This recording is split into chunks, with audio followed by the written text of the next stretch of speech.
ఇప్పటి వరకు ఓన్లీ కాంట్రాక్టర్లకు సంబంధించినటువంటివి 28,000 కోట్లు తేలాయి. ఇంకా పెరిగే అవకాశం ఉంది.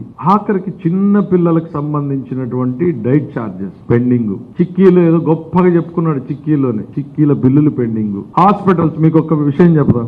మెడికల్ ఇన్ఫ్రాస్ట్రక్చర్ డిపార్ట్మెంట్ బిల్లులు ఎంత పెండింగ్? 6,000 కోట్ల రూపాయలు పెండింగ్. మన సంవత్సరం కొనే మందులు అప్రాక్సిమేట్ గా 600 నుంచి 800 మధ్యలో ఉంటాయి. ఇప్పుడు చెప్పండి 6,000 కోట్లు అంటే ఆయన ఏం చేసిపోయాడని? బిల్లులు కట్టాడా? అఫీషియల్ గా ఇస్తున్నాం మేము మీకు ఫిగర్.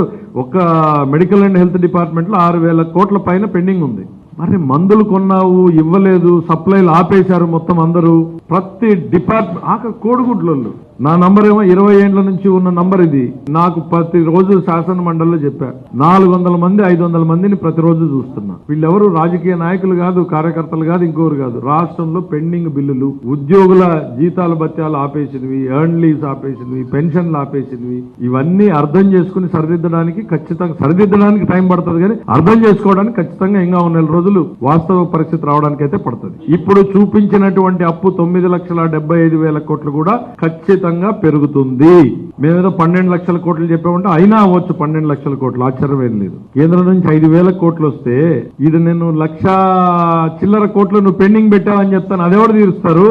నాదేం నా జోబులోకి వస్తాయా, నా ఖజానాలోకి వస్తాయా? ఈ రోజు వాస్తవం ఎంతలో ఉన్నారు, ఈ నిమిషంలో ఎంత మైనస్ లో ఉన్నారు అనేటువంటిది అడగండి. డెఫినెట్ గా అది -9,000 -12,000 కోట్లు ఉంటది. కరెక్ట్ గా ఫిగర్ చెప్పలేకపోవచ్చు, కానీ నువ్వు చెప్పినట్టు పాజిటివ్ లో ఏం లేదు. ఈ రోజు ఈ సంవత్సరం గడవడానికి ఎంత కావాలి అనేది శాసనమండలిలో నేను చెప్పాను, క్లియర్ గా చెప్పాను.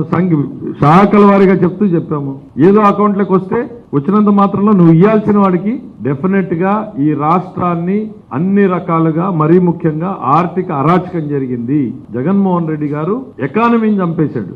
దాంతో మళ్ళీ రీస్టార్ట్ చేయడానికి సమయం పడుతుంది. ఖచ్చితంగా రీస్టార్ట్ చేస్తాం, రీబిల్డ్ చేస్తాం.